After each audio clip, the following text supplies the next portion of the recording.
Hello everyone! Magandang buhay sa lahat. Welcome na welcome po kayo dito sa aking Mathematics Tagalog tutorial. Sa video na ito ay magpipresent po ako ng different multiple choice questions as practice test or practice review for the upcoming periodical test. So ang content po ng reviewer na ito ay first, square root, how to get square root of perfect square. Then, cube root, how to get the cube root of perfect cube. Then, irrational numbers, how to locate irrational numbers on the number line. And then, the different units of measurement from English system up to the metric system. And then, conversion of units, so how to convert one unit to another unit for English and metric system. And then, how to calculate the volume of cylinder and solving problems involving cylinder. So, yung mga possible questions po ay pinili ko para po sa inyong reviewer. At ito po ay part 1 ng aking ginagawang reviewer for the periodical test. Okay, so let's start for number 1 question. So ito po ay square root and cube root ang content po nito. For number 1, which of the following expressions does not belong to the group? We have letter A, square root of 25, letter B, square root of 15, letter C, square root of 9, and letter D, square root of 4. So pag ganito po yung questions na not belong to the group, ibig sabihin, kailangan natin pag-aralan yung apat na choices. So isa daw po ang naiiba dito sa apat na choices. So ibig sabihin, tatlo po yung magkakapareho, isa po yung naiiba. Okay, pag-aralan po natin. A, square root of 25. 25 is perfect square. Letter B, square root of 15. 15 is not perfect square. So magkaiba na po silang dalawa. Tingnan natin yung C and D. Letter C, square root of 9. 9 is perfect square. And letter D, square root of 4. 4 is perfect square. So ibig sabihin, ang 25, letter C, 9, letter D, 4, those are getting the square root of perfect square. Okay, sila po ay magkakapareho. So ang tawag po dyan, kapag kinuha po natin yung square root ng perfect square, sila po ay rational numbers. At ito pong letter B, since square root of 15, 15 is not a perfect square, ang tawag po dito ay irrational number. So ibig sabihin, ang naiiba po dito sa apat na choices ay letter B. So our answer, not belong to the group, is letter B. Okay, for number 2 question, which of the following numbers is a perfect cube? Letter A, 125, letter B, 100, letter C, 50, and letter D, 9. So ang question po natin ay direct questions. Ibig sabihin, alin daw po dito sa choices ang perfect cube. So kapag hindi po ninyo alam yung mga perfect cube sa ating numbers, ay hindi po nyo masasagot. So paano po ba nakukuha yung mga perfect cube? So ang perfect cube po ay kapag kukunin po natin yung cube ng counting numbers. Okay, so ano po yung counting numbers? 1. So what is 1 cube? 1 cube means 1 times 1 times 1, that is equal to 1. So wala po. Next, counting number natin ay 2. Ano po yung 2 cube? 2 times 2 times 2 is 8. Wala pong 8. Then next, 3 cube. Tatlong 3. So 3 times 3 times 3, 27. Wala po. Then 4 cube. So what is 4 cube? 4 times 4, 64 times 4. 4 times 4 is 16, times 4 is 64. Wala pong 64. Then next, sa 4 ay 5. So what is 5 cube? 5 times 5 times 5, that is equal to 125. So meron po bang 125? Yes, meron po. Letter A. So ang perfect cube lang po dito sa ating choices ay 125. Okay, for number 3 question, what is square root of 1 over 9 equal to? We have letter A, 2 over 18, letter B, 3 over 5, letter C, 2/3, and letter D, 1/3. So paano po ba natin isi-simplify itong ating expression? Square root of 1 over 9. So kapag ganyan po na fraction yung nasa loob, pwede po natin yan paghiwalayin. Ano po? So pwedeng square root of 1 sa numerator, then square root of 9 sa denominator. So pwede po silang maghiwalay. Okay? Magsarili po ng square root. And then, 1 and 9 are perfect squares. So, square root of 1 sa numerator, that is equal to 1. At sa denominator naman, square root of 9 is 3. So, the answer is 1/3. At ito po ay letter D dito sa ating choices. Okay, so about this number 4 question, Which of the following statements is true? We have letter A, square root of 25 is greater than 6. Letter B, square root of 49 is less than square root of 9. Letter C, square root of 16 is equal to cube root of 64. And letter D, none of the choices. So, hahanapin daw po natin dito kung alin po dito ang true. Okay, check po natin. Letter A, isa-isahin po natin. What is square root of 25? 25 is perfect square and then square root of 25 is equal to 5. Okay, now, tingnan po natin yung condition. Square root of 25 is 5. Is 5 greater than 6? No. So, ibig sabihin, hindi po true yung letter A. Okay? How about letter B? Square root of 49 is less than square root of 9. So, 49 and 9 are perfect square. So, makukuha po natin yung square root. So, sa square root of 49, that is equal to 7. Okay? How about square root of 9? Square root of 9 is 3. Okay? Tingnan natin yung condition. 7 is less than 3. Mas maliit po ba yung 7 sa 3? No. So, ibig sabihin, yung letter B po natin is not true. Okay? How about letter C? Square root of 16 is equal to cube root of 64. Okay, so what is square root of 16? Square root of 16 ay 4 because 4 times 4 is 16 and cube root of 64 is 4 also because 4 times 4 times 4 is 64. Now, is 4 equal to 4? Yes. Okay? So, ito po ay true. So, ibig sabihin, ang sagot po natin ay letter C kasi iyan po yung nag-true. Okay, for number 5 question, what is the cube root of 27? Okay, so ano po yung sagot natin sa ating choices? A9, B3, C1, and D0. Okay, ang cube root po ng 27 ay 3. So that is letter B. So paano po naging 3 ang cube root of 27? Iko-cube po natin yung number, then dapat ang sagot po niya ay 27. Okay, pag kinube natin. Ano bang ibig sabihin ng cube? You multiply the number by itself 3 times. So, yung 3, i-multiply natin ng 3 times. 3 times 3, 9. Then 9 times 3, 27. Okay. So, ang 3 cube ay 27. So, ang cube root of 27 ay 3. For number 6 question, what does cube root of 5 represent?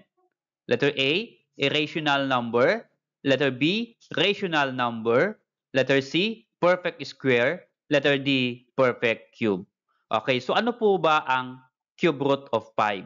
Okay, dalawa lang po yung pamimilian natin. Since ito po ay may root, ibig sabihin yan po ay it's either irrational or rational. Okay, so yung 5 po is not perfect cube. Since cube root of 5, kaya tignan natin kung perfect cube. Okay, ang 5 is not perfect cube. Kapag kinuha po natin yung cube root of not perfect cube, siya po ay irrational number. So our answer is letter A, irrational number. For number 7 question, which of the following is or rational numbers? Number or numbers? So take note of the question, is are. So kapag ang sagot po natin ay isa, then is. Kapag marami, ito po ay are. Kaya nga po sa choices meron pong all of the above. Okay, so alin daw po dito ang rational numbers? So kapag ganito pong may cube root or square root at pag sinabi nating rational, and then kukunin po natin yung square root of perfect square or cube root of perfect cube. Okay, unahin po natin yung letter A, cube root of 64. Since cube root ito, is 64 a perfect cube? Yes, perfect cube po yung 64. So cube root of 64 ay 4. So rational po yan. How about this one? Cube root of 8. Is 8 a perfect cube? Yes. So, ibig sabihin, ito po ay rational number. So, ang A ay rational, ang B ay rational. How about C? Square root of 64. Is 64 a perfect square? Kasi square root po? Yes. So, ibig sabihin, rational din ito. So, yung A, B, and C are rational numbers. So, ang sagot po natin ay all of the above. Okay, lahat po ng choices A, B, C, D ay rational numbers. For number 8 question, which of the following points on the number line below is the approximate location of square root of 50?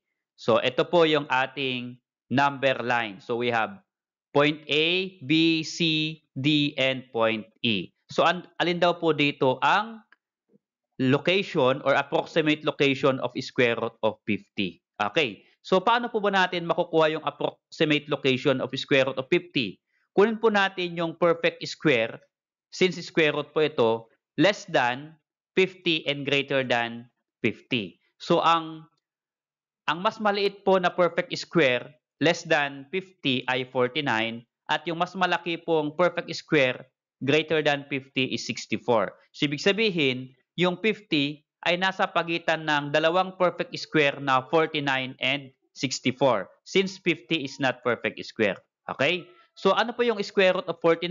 Ang square root of 49 ay 7, at ang square root of 64 ay 8. So, ibig sabihin, ang square root of 50, ang location niya ay sa pagitan ng 7, 8 dito sa ating number line.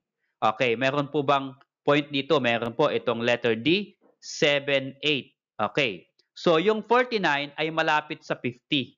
Tama po? Mas malayo yung 64 sa 50. So, ang kalapit niya ay 49. Ang 49 ay 7. Kaya ito po yung kanyang graph. O ito po yung kanyang approximate location, letter D.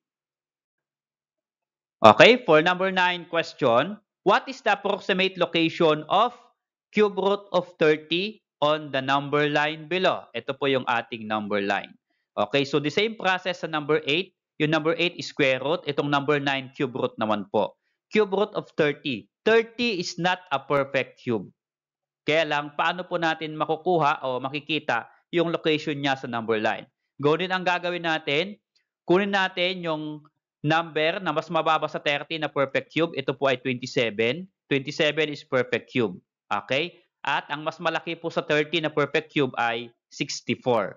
So, yung cube root of 27, iyan po ay 3. At yung cube root of 64, iyan po ay 4. Okay, so ibig sabihin, yung cube root of 30 ay nasa pagitan ng 3 and 4 sa number line. So meron po bang plot sa pagitan ng 3 and 4? Ito po. Letter B, so pagitan po ng 3 and 4 sa number line. So ang sagot po natin ay letter B. So bakit kaya yung plot natin ay malapit sa 3? Okay, tingnan natin, 30. Yung 30 ba malapit sa 27? Yes, mas malapit yung 27 sa 30 kaysa yung 64 sa 30. Ano po? Kaya ilapit natin sa cube root of 27 na 3. Kaya ito po mas malapit sa 3. For number 10 question, the following are irrational numbers except 1, which is not. Okay, so we have letter A, cube root of 27, letter B, cube root of 36, letter C, square root of 50, letter D, square root of 25. So yung apat natin na choices ay may isa daw po na not irrational numbers. Kasi sabi ng question, irrational numbers daw po itong ating choices, except 1. So alin daw dito ang not irrational numbers? So pag sinabi natin not irrational numbers, siya po ay rational. Again, go back sa rational at irrational. Ang irrational numbers ay pag kinuha natin yung square root ng not perfect square at pag kinuha natin yung cube root of not perfect cube. Yun po yung irrational numbers. So tingnan natin. Letter A, cube root of 27. Irrational po ba yan? Okay. Yung 27 ay perfect cube. So ibig sabihin, ito po ay rational numbers. Hindi po siya irrational. So ang sagot po natin ibig sabihin, kapag ang A is not irrational, ito po ay rational. So, iyan po yung hindi irrational numbers. And the rest ay irrational numbers. So, tingnan natin. Cube root of 36. 36 is not perfect cube, so this is irrational. Letter C, square root of 50. 50 is not perfect square, so this is irrational. Letter D, square root of 125. 125 is not perfect square, so this is irrational. So, ibig sabihin, B, C, and D are all irrational numbers. At letter A, ito lang po yung not irrational number. Okay, for number 11 question, ito po ay units of measurement. A system of measurement known as the imperial system is a historical and culturally significant system of measurement that has been used primarily in the United States, and to a lesser extent in the United Kingdom. Okay, so letter A, English system. Letter B, metric system. Letter C, Tagalog system. And letter D, system of units. So ano daw po itong system of measurement? Okay? Known as the imperial system. So kapag sinabi po nating imperial system, ito po yung mga sinaunang system. Okay? O yung nauna pong system na ginawa ng tao nung unang panahon. Okay, so sa dalawa pong system, sa English system at metric system, ang mas nauna po ay itong English system. Okay? At yung kasalukuyan na ginagamit po natin ngayon, ito po yung metric system. So mas nauna po yung English system, ito po yung tinatawag natin na imperial system. Okay, so our answer is letter A. For number 12 question, which of the following units of measurement belongs to English system? Letter A, kilometer. Letter B, gram. Letter C, pound. And letter D, deciliter. So, alin daw po dito sa tatlong choices, tatlong units na ito ang belong to English system. So, ang English system, ito po yung mga naunang units of measurement. Ano po? Ito po yung mga walang prefix na kilo, deci, centi, yan po. So, ang English system lang po dito ay ito pong letter C. Okay? So, yan po yung English system, pound, ounce, yun po yung mga English system. Pero pag ganito pong deciliter, deci, ito po ay metric system. Gram, okay, ito po ay metric system. At kilometer, from the word kilo, prefix, ito po ay metric system. So, ang English lang po dito ay yung pound. For number 13 question, what is the equivalent measure of 23 meters when converted to decimeter? Letter A, 0.23 decimeter. Letter B, 230 decimeter.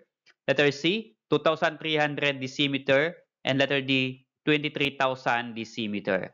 So, what's your answer? So, pwede po nyong i-post yung video na ito at i-compute po ninyo or i-convert ninyo yung 23 meters into decimeter. So, paano nga po ba yan i-convert? Ganito lang po yan. So, sa atin pong table of units for length, kasi ito po ay 23 meters length po yan, ko-convert natin from meters to decimeter. Okay? Underline ko po. From meter, convert natin to decimeter. Okay? So, mula po dito sa ating table of units, okay, lagyan ko po ng guhit yung meter to decimeter. So, i-move natin, i-convert natin yung 23 meters to decimeter. So, ang conversion lang po, madali lang po yan. Just move the decimal of the number, okay, going to left or right, depende po kung saan po papunta yung ating unit. So, from meters to decimeter, ito po yung meter to decimeter. Move natin yung decimal ng 23, going to the right, one time, okay, one move, okay, kasi one lang po yung movement dito. So, 23, so from the number 23, nasaan po yung decimal ng 23? Nasa pinakang dulo. Okay? So kapag i-move natin yung decimal going to the right one time, okay, isa lang po yung movement, mag-a-add lang po tayo ng 0. So 23, andito po yung decimal, move natin yung kanyang decimal going to the right one time. So 1. So kung may space po, lagyan ng 0. So 230. So ito po, letter B sa ating choices, 230 decimeter. For number 14 question, which of the following statement or statements below are true? We have I, 8 feet is equal to 96 inches. 2I, 3 pounds is equal to 48 ounces. 3I, 20 cups is equal to 10 pins. And we have choices, letter A, 1 and 2. Letter B, 2 and 3. Letter C, 1 and 3. And letter D, 1, 2, and 3. So, para masagot po natin kung alin daw po dito ang true, hahanapin ng true. Ibig sabihin ng true ay tama po yung conversion. So, ibig sabihin, halimbawa, 8 feet, i-compute natin kung ito po ay equal to 96 inches. 3 pounds kung ito po ay equal to 48 ounces and so on. Okay, so para ma-compute po ninyo, kailangan po natin na calculation. Okay, so hindi ko na po i-calculate dito. Try po ninyo sa inyong scratch paper. Kung hindi po nyo alam, mayroon pa akong latest video kung paano po i-convert. Ito po ay English system to English system. Itong 1 po kasi, feet to inches, ito po ay length. Itong 2, pounds to ounce, ito po ay weight. At itong number 3, cups to pint, ito po ay capacity. Okay, so lahat po itong conversion natin 1, 2, and 3 ay tama po lahat yan. They are equal. So, ibig sabihin, ang sagot po natin dito sa question is letter D, 1, 2, and 3. For number 15 question, how many meters are there in 5 yards?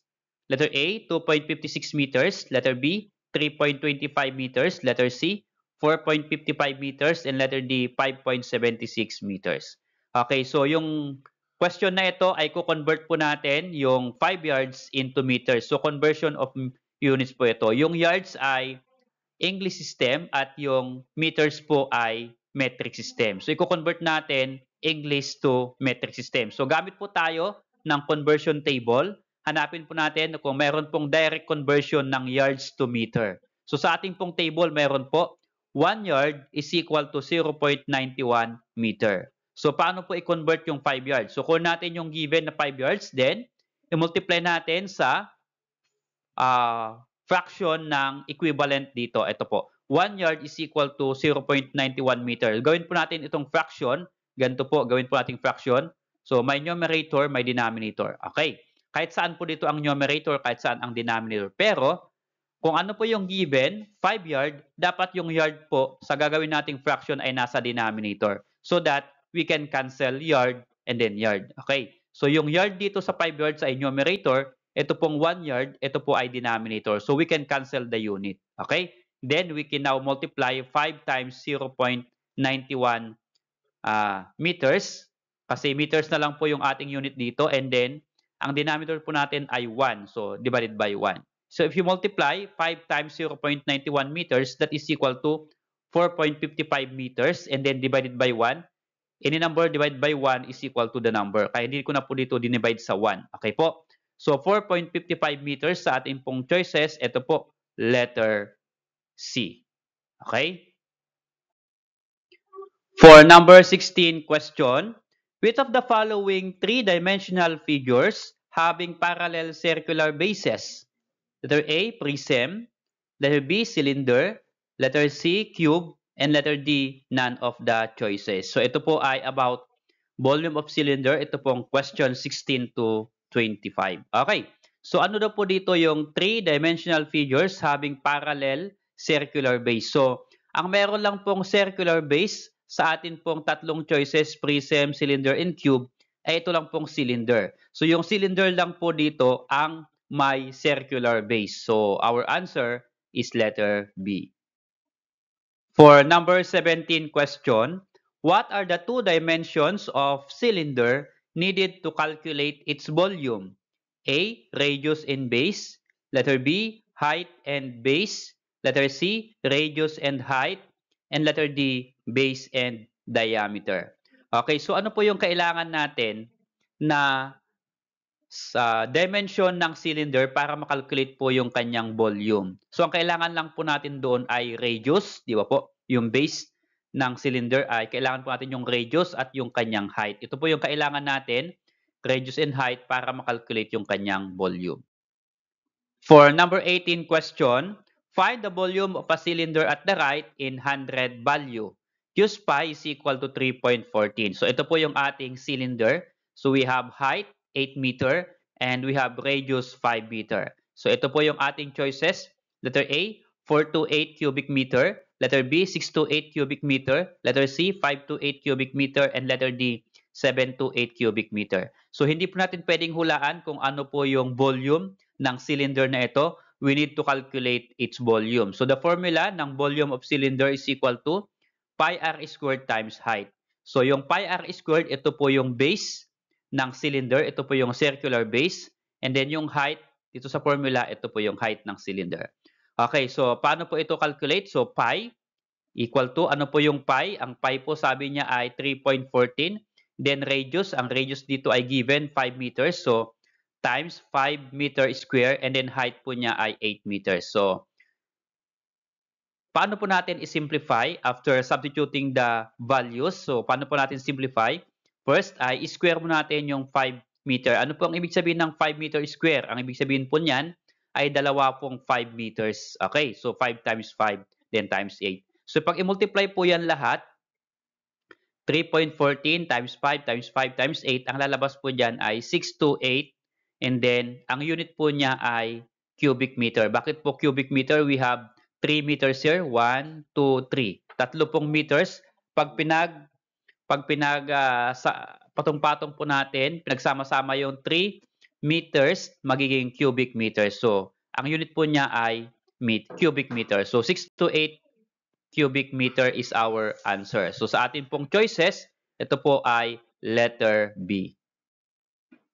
For number 19 question, what is the volume of a cylinder with a diameter of 10 cm and a height of 12 cm? Letter A, 1,001 cubic centimeter. Letter B, 942 cubic centimeter.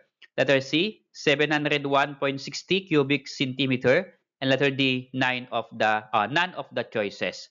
So again, hindi po natin pwedeng hulaan kung ano po yung volume ng cylinder given its dimension kung kailangan po natin yan i-calculate. Okay, so again, ito po yung formula ng volume of cylinder. So ang given po dito sa ating problem ay diameter 10 cm at height 12 cm. Pero sa ating formula, wala pong diameter. Ang nakalagay po dito sa formula ay R radius. So ibig sabihin, ang diameter, hatiin po natin yung 10 cm na diameter, yung kalahati po ng diameter, iyon po yung radius. Kaya ang radius po na kukuha po natin ay 5 cm. Okay po. So this become, so ang pi ay 3.14 times ang radius ay 5 cm. Ang kunin po natin mula po dito sa diameter na 10 cm. So divide by 2 lang po, iyon po yung kanyang radius. And then yung height ay 12 cm. Okay? So times 12 cm. Again, 3.14. Then yung 5 cm square, ang ibig sabihin niyan ay dalawa pong 5 cm. So 5 cm times 5 cm and then yung height 12 cm. If you multiply all the numbers, ang lalabas po dyan ay 942. And then ang unit po niya ay centimeter. So 3 pong cm yan. So magiging cubic cm. Okay, so the volume of the cylinder is equal to 942 cubic centimeter. Yan po ay letter B sa ating choices. For number 20 question, which is true about the cylinder at the right? Ito po yung ating cylinder. Okay? So alin daw po ang true mula dito sa apat na choices dito po sa ating cylinder? Ang height po ng cylinder ay 6 cm, ang diameter ay 10 cm. Okay, D is equal to 10 cm. Unahin natin yung letter A. The measure of the height is greater than the radius. So yung height daw po ay mas malaki sa radius. So ang height is 6 cm, ang radius po niya ay ano?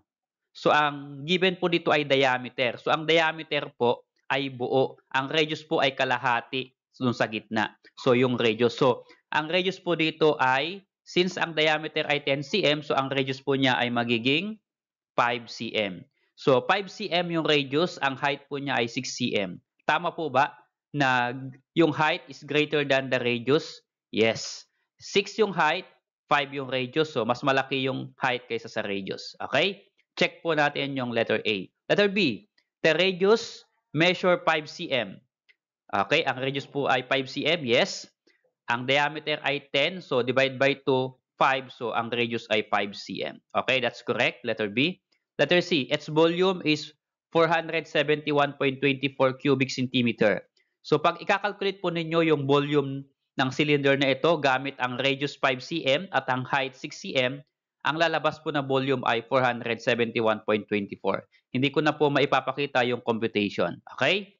So, check po yung A, B, C choices. So, ang sagot po natin dyan ay all of the above. Tama po lahat itong ating choices. For number 21 question, a cylinder has a volume of 600 cubic centimeter and the height of 4 centimeter. What is the area of its base? We have letter A, 150 square centimeter. Letter B, 160 square centimeter. Letter C, 170 square centimeter. And letter D, 180 square centimeter. So ang hinahanap po ng problem ay, what is the area of its base? Okay, so ibig sabihin, kapag sinabi po nating area, square po, square units po ang kanyang unit. Kaya, yung mga units po dito ay square. Okay, kasi area po ang hahanapin. So ang tanong, paano po natin i-calculate yung area ng base ng cylinder gamit po itong volume 600 cubic centimeter at yung height po niya na 4 cm. So ito lang po mula sa formula ng volume ng cylinder. So sa formula ng volume ng cylinder, ito pong pi r squared, yan po yung base ng cylinder. Okay? So mula po sa volume ng cylinder at yung kanyang height ay makakalculate po yung base. O paano? Substitute lang po natin yung given. So, ang volume po ng cylinder ay 600 cubic cm. Lagay po natin dito. Volume cylinder is 600 cubic cm. Then, next po ay equal. And then, ito, hindi na po natin ilalagay yung value ng pi. Kopyahin lang po natin itong pi r squared kasi ito po yung kanyang base. So, ibaba po natin pi r squared. And then, yung height sa ating pong problem ay 4 cm. So, multiply natin 4 cm. Okay, so para makalculate po natin itong value ng pi r squared or ito pong base ay itong 4 cm ilipat natin sa kabila. Since ito po ay multiplication, ang reverse po niya ay division. So divide lang po 4 cm, then 4 cm din po sa left. Okay? Ang purpose po niyan, we can cancel. Okay? So nailipat po natin yung 4 cm dito po sa left ng equal sign. So ang matitira po dito sa right ay pi r squared o yung base. Okay? So pi r squared. And then if you're going to divide, 600 divided by 4, that is equal to 150. And then, ang unit po niya sa numerator ay cubic cm, denominator ay cm. Ima-minus lang po natin yung kanilang exponent. So, 3 minus 1 is 2. Kaya ayun po yung magiging unit niya, square centimeter. So, 150 square centimeter, yan po yung area of the base of the cylinder. Yan po ay letter A sa ating choices. Okay, so next, refer to the given statement to answer question number 22 to 24.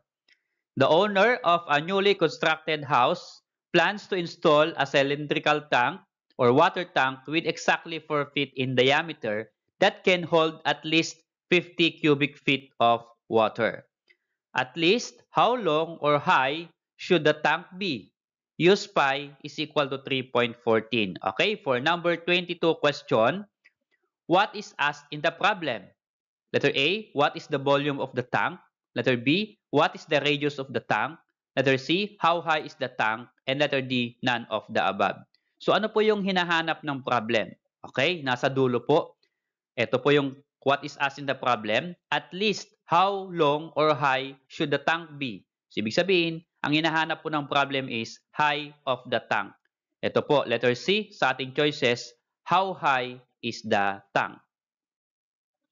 For number 23 question, what is the unit used in the problem? So ano po yung unit na ginamit dito sa problem? So nakalagay po dito ay sa ating given 4 feet and 5 cubic feet. So ibig sabihin, ang unit po na ginamit dito ay feet. So sa atin pong choices, ito po ay letter C, feet. For number 24, calculate the height of the cylindrical tank. So we have A, 1.91 feet, B, 3.98 feet, and letter C, 5.97 feet, and letter D, none of the choices. So pag i-compute po ninyo, yung volume of this tank ay, ang sagot po natin dyan ay 3.98 feet. Okay, so kayo na po ang mag-compute. Counter-check po ninyo kung tama po yung aking sagot. For number 25 question, what is the radius of the cylinder whose height is 8 feet and volume of 226.08 cubic feet? Use pi is equal to 3.14. So we have A, 8 feet, B, 6 feet, C, 4 feet, and D, 3 feet. So paano po ba kinakalculate yung radius of the cylinder? Okay, so ganito lang po yun.